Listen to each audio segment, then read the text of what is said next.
ஒரு நிமிஷம் வதந்திகளை வந்து நம்பாதீங்க. ஒரு நிமிஷம் ஐயா, ஒரு நிமிஷம் பேசுறதுக்கு வந்திருக்கோம். நாங்கள் நமது நலம் நமது விவசாய சங்கத்திலேருந்து வந்திருக்கோம் ஆச்சுங்களா. இப்போ நீங்கள் 3 நாள் வந்து அந்த பகுதியினுடைய பத்திரப்பதிவை நீங்கள் நிறுத்தி வச்சுருந்துருக்கீங்க. இல்ல, பதிவு வந்து நடந்துகிட்டு தான் இருக்கு. யாரோ தவறான தகவல் கொடுத்துருக்காங்க. ஒரு நிமிஷம் ஒன்று ரெண்டு வந்திருந்தாலும் பதிவாகி பாய்ஞ்சிருக்கோம் சார். நாங்கள் ஒரு 4 நாளைக்கு மூலம் கூட வந்து கேட்குறோம். நான் சொல்லியிருக்க மாட்டேன், நான் சொல்லலை, பதிவு மாட்டேன்னு சொல்ல யாருமே சொல்லலை. யாரோ தவறான நியூஸ் உங்களுக்கு கொடுத்துருக்காங்க. அதை வச்சு நீங்கள் வந்து இவ்வளோ தூரத்துக்கு உங்களுடைய வேலைகளை விட்டுட்டு வந்திருக்கேன். நல்லபடியாக ரெகுலராக இன்னைக்குள்ள பாஞ்சிருக்கேன், பார்த்துக்கோங்க.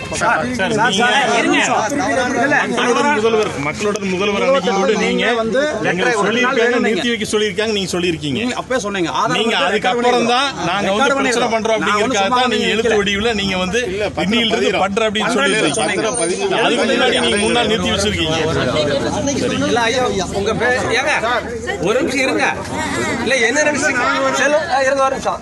இல்ல அவர் ஏதோ பெரிய இது மாதிரி நினைச்சிருக்காரு, ஜாக்கிரதை. சரி, இல்ல நீங்க பாட்டுக்கு போறாங்கறீங்க. இல்ல இருக்கு செல்வம், செல்வம் ஒரு நிமிஷம். இல்ல நீங்க சொன்னீங்கல்ல, நின்னமில்ல, அவர் வந்து தலையாட்டிட்டு போறாரு. என்ன நினைச்சிருக்கீங்க? போலீஸ் உங்களுக்கு வந்து பாதுகாப்பு இங்க நின்று நினைக்கிறீங்களா? இல்ல இந்த போலீஸ் மீறி எதுவும் நடக்காதுன்னு நினைச்சிருக்கீங்களா? நீங்க பாட்டுக்கு போறான்னு தலையாட்டிட்டு போறீங்க. அப்ப எங்களெல்லாம் பார்த்தா உங்களுக்கு எப்படி தெரியுது? எப்படி தெரியுது? மாத்தி மாத்தி பேசிட்டு இருக்கீங்க. இல்ல இருங்க ஒரு நிமிஷம். பேசிட்டு இருக்கும்போது போறாங்கறீங்க உள்ள, எங்க போவீங்க உள்ள? இருங்க பேசாதீங்க. யாரும் பேசக்கூடாது. தலைவர் மட்டும் பேசுறாரு, யாரும் பேசக்கூடாது. இல்ல நாங்க பேசிட்டு இருக்கும்போது நீங்க தலையாட்டி இப்படி சொல்லிட்டு போனோம்னா அதை அப்படியே கேட்டு இருக்கிறதுக்கு எங்களெல்லாம் பார்த்தா உங்களுக்கு அப்படி தெரியுதாக்கு? கேட்கறது ஒழுக்கமா பதில் சொல்லுங்க. கம்ப்ளைண்ட் ரெடி பண்ணி வச்சிருக்கிறோம். இதே செல்வம் உங்க மேல எஃப்ஐஆர் போட்டு ரிமாண்ட் பண்ண ஞாபகம் வச்சுக்கோங்க. இல்லன்னா செல்வத்துக்கிட்ட தொங்கிட்டு இல்ல, ஆன்லைன்ல கம்ப்ளைண்ட் ரெஜிஸ்டர் பண்ணிட்டு நான் ஹைகோர்ட்ல டைரக்ஷன் வாங்கிட்டு வந்துருவேன். என்ன நினைச்சு பேசிட்டு இருக்கீங்க? உங்க பேர் என்ன முதல்ல சொல்லுங்க. செல்வம் ஒரு நிமிஷம். முதல்ல அவர் வந்து சரியா நடந்துக்கணும் பாருங்க. உங்களோட கடமை என்ன? அவர் இப்படி காட்டிட்டு இன்னைக்கோட பண்ணிருக்கேன் போறேன் அப்படின்னு போனா பத்திரப்பதிவு தடை இல்லைன்னு அன்னைக்கே நம்ம சொல்லி முதல்ல அவர் உள்ள போறேன்னு சொல்லக்கூடாது. நாங்க இந்த வேலையில அதை வந்து திறமை நின்று இருக்கிறோமா?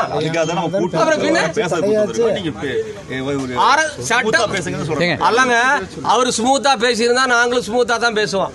என்ன சொல்லியிருக்கணும்? கொஞ்சம் நீ தள்ளி நில்லுங்க. நீங்க நடுவுல நிக்கிறத பார்த்தா ஏதோ நான் அவர் அடிச்சு போடுற மாதிரியும் நீங்க இப்படி குறுக்கணும்னு இல்ல. அவரோட முகத்தை பார்த்து உங்க பேரு சொல்லுங்க. செல்வ பாலமுருகன். செல்வ பாலமுருகன் ஒன்னு தெரிஞ்சுக்கங்க.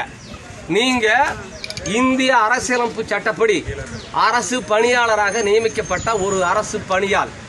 உங்களுக்கான ஊதியத்தை அரசு எங்களுடைய வரிப்பணத்திலிருந்து வழங்குகிறது. சட்டப்படியான ஆட்சி நடக்குது. உங்களுடைய வேலை ஒவ்வொன்றும் சட்டப்படியா இருக்கும். உங்க வேலை மட்டும் இல்ல, இவங்க வேலை உட்பட சட்டப்படி பண்ணலன்னா என்ன ஆகுங்கிறது இவங்களுக்கு தெரியும். இப்பதான் ஒண்ணு நாங்க பயிற்சி கொடுத்துருக்கிறோம், புரியுதா? நீங்களும் அதை ஞாபகம் வச்சுக்கோங்க. நீங்க ஒன்றும் கடவுள் அல்ல, அல்லது நீங்க ஒன்றும் அரசர் அல்ல. நாங்க ஒன்றும் உங்ககிட்ட பிச்சை கேட்டு வந்த ஆளுங்க இல்ல, புரியுதா? நீங்க இந்த டாக்குமெண்ட் ரைட்டு பேசுற மாதிரி எல்லாம் பேசுறீங்கன்னா வேற விதமாய் போயிடும். அதை நீங்க ஞாபகம் வச்சுக்கோங்க. இப்போ போலீஸ் இருந்திருக்கிறது வந்து மாவட்ட நிர்வாகத்துக்காக. இன்னும் இவங்க கிட்ட கேள்வி கேட்டா இவங்க பதில் சொல்ல வேண்டி இருக்குது. நான் பரவாயில்லன்னு விட்டு வச்சிருக்கிறேன், புரியுதா? நீங்க வந்து இப்படி ஆட்டிட்டு உள்ள போய் உட்காந்துட்டு நீங்க மாமூல் வாழ்க்கையை தொடர்ந்துக்கலாம் நினைக்க வேண்டாம். எல்லாம் வச்சிருக்கிறோம். உங்களை டிராப் பண்றதுக்கு எங்கிட்ட 10 வழி இருக்குது, அதை ஞாபகம் வச்சுக்கோங்க. நாங்க தான் ரெஜிஸ்டர் ஆபீஸ் வரணும். உங்களை டிராப் பண்றதுக்கு இந்த வாரத்தில் பண்ணி போடுவேன், வேற விவகாரத்தில். அது எங்களுக்கு தேவையில்லை. ஒழுக்கமா இதுக்கு பதில் சொல்லி சரியா பண்ணிட்டு போனீங்கன்னா பிரச்சனை முடியும். அதை ஞாபகம் வச்சுக்கோங்க. எதுக்காக நீங்க வந்து ரெஜிஸ்டர் பண்ண மாட்டேன்னு சொன்னீங்க?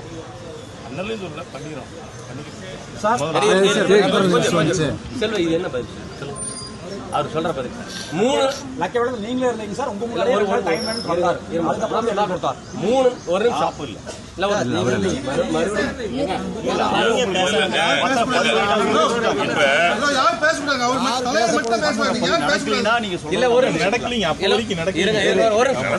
ஒரு நிமிஷம் இங்க பாருங்க. நான் வந்து ஜென்ரலா பேசுறேன். இவரு 3 நாள் பத்திரப்பதிவு நிறுத்தி வச்சது மட்டுமில்ல, அதை பூரா இந்த 3 மாவட்டத்துக்கு நடத்தி விட்டார். ஈரோடு, திருப்பூர், கோயம்புத்தூர். அதை நிறுத்துங்கப்பா. யார் அது? விளைவு என்னன்னா, இப்போ கிரைய அந்த 3 நாள் நின்னது மட்டுமில்ல, பணம் கொடுத்து டோக்கன் கொடுத்துருந்தவங்க கிரையமனா திரும்பி போயிட்டாங்க. இப்போ என்ன சொல்றாங்கன்னா, இதுல பிரச்சனை இருக்குது. நாங்க 2 வருஷம் போராட்டம் நடத்தி, அதெல்லாம் சொல்ல வேண்டாம், அது இங்க லோக்கல்ல இருந்த பிரகாஷுக்கு தெரியும். என்ன ஏன் பிரகாஷ் எப்படி போராட்டம் நடத்தின, யார் யார் வந்தாங்க, நடத்தி நிலம் எடுக்கிறது இல்லைன்னு சொல்லி போட்டு பாராளுமன்ற உறுப்பினர் வந்து ஆர்டிஓவும் வந்து மக்கள் மத்தியில் குளியூர் கூட்டத்தில் நாங்கள் எடுக்க மாட்டோம், விவசாய நிலத்தை எடுக்க மாட்டோம், நாங்கள் உறுதி கொடுக்குறோம் அப்படின்னு சொல்லிட்டு மீதி இருக்கிற நிலத்துக்கு அந்த 900 ஏக்கருக்கு பேசிக்கலாம், டிட்கோ சேர்மனை வர சொல்லி பேசிக்கலாம். நாங்கள் அதெல்லாம் ஒரு முடிவு பண்ணியாச்சு. இயல்பு வாழ்க்கை திரும்பிட்டு இருக்குது. இந்த பிரச்சனைக்கு அப்புறம் அப்பதான் ஒவ்வொன்றா வர்றாங்க. நீங்க அன்னூர்ல இருந்து கோயம்புத்தூர் போற வழியில 1/2 கிலோமீட்டர் தாண்டா ஏக்கரா 1 கோடி ரூபாய், மெயின் ரோட்ல வந்தா 3 கோடி ரூபாய் 4 கோடி ரூபாய் போகுது. அங்க 40 லட்சம் கூட போறதில்ல. என்ன காரணம்னா இந்த இளவெல்லாம் தான் காரணம். இதுல இருந்து மீண்டு இப்பதான் ஓரளவுக்கு வந்துட்டு இருந்தோம். இவர் 3 நாள் பண்ண வேலை இப்ப மொத்தமா வியாபாரம் எடுத்து போச்சு. இனி இதுல இருந்து மீண்டு எந்திரிச்சு நீ ஒருத்த வந்து பூமி வாங்க வருவானா இல்லையான்னு தெரியாது. சும்மா அப்படி சொல்லிட்டு நான் பண்ணிட்டு அப்படி போறதுக்கு நாங்கெல்லாம் உனக்கு காதுல பூ வச்சிருக்கல, கடுப்புல இருக்கிறோம். இதனுடைய விளைவு இந்த மக்களுடைய பொருளாதாரம் மண்டையடி ஆயிப்போச்சு. இதனுடைய பின்விளைவு என்னன்னா வெறும் பொருளாதாரம் மட்டும் இல்ல, இவங்க வாழ்வியலையே பாதிக்கக்கூடிய அளவுக்கு ஆயிப்போச்சு. ஒரு பொண்ணு கொடுக்குற இடத்துல கட்ட இடத்துல இவங்க எல்லாம் சிப்காட்ல போகுமாமா, இந்த பூமியை நம்பி போய் என்ன பண்றது, இங்க பொண்ணு கொடுத்து என்ன பண்றது, இங்க பொண்ணு கட்டி என்ன பண்றதுங்கிற அளவுக்கு இவங்க வாழ்க்கை பாதிக்கப்பட்டிருக்குது.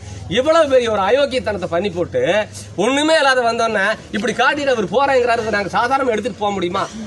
324 BNS 324, பழைய IPC 425, 26, 27, 440 இந்த செக்ஷன்ல அவர் மேல நாங்க இப்ப கம்ப்ளைண்ட் கொடுக்குறோம். நீங்க FIR போடணும். இந்த கூட்டம் அப்படியே அங்க ஸ்டேஷனுக்கு வரும். அவர் போகட்டும். நான் என்ன சொல்றேன், எதுக்கு பேசுறதுக்கு கூப்பிட்டேன்னு சொன்னேன். இதெல்லாம் பண்றதுக்கு இதெல்லாம் தேவையில்லை, நாங்களாம் அங்க உட்காந்து பண்ணிடலாம். நீங்க பண்ணலன்னு சொன்னா ஆன்லைன்ல ரெஜிஸ்டர் பண்ணி போட்டு ஹைகோர்ட்ல ஒரு டைரக்ஷன் வாங்கிட்டு வந்துடலாம். ரொம்ப நேரம் ஆகாது. எங்ககிட்ட எவிடன்ஸ் இருக்குது. அவரெல்லாம் நான் சொல்லல அப்படின்னு சொல்றதுதான் ஆகாது. ஒரு வாய்ப்பு, செஞ்ச தப்பை திருத்திக்கிறதுக்கு ஒரு வாய்ப்பு. பாதிக்கப்பட்ட மக்கள் இருக்காங்க, அதுக்காகத்தான் பாலமுருகன் சரிதானே சொல்றாங்க, பாலமுருகனுக்கு ஒரு வாய்ப்பு கொடுத்திருக்கிறோம். இந்த பஜனை எல்லாம் பாடிட்டு இருந்தா அது மத்தவங்க கிட்ட நடக்கும், எங்கிட்ட அதெல்லாம் நடக்கவே நடக்கும்.